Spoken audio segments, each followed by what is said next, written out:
التعاون القائم بين تونس والولايات المتحدة الأمريكية، تم اليوم استلام 4 طائرات استطلاع مجهزة بأحدث المنظومات بما سيعزز القدرات العسكرية والعملياتية للجيش الوطني.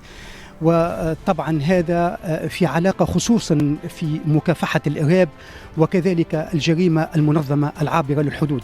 نشيد بهذه معناتها الصفقة الناجحة على غرار الصفقات الأخرى السابقة، مثل طائرات سي 130 وكذلك طائرات التدريب وكذلك الزوارق السريعة.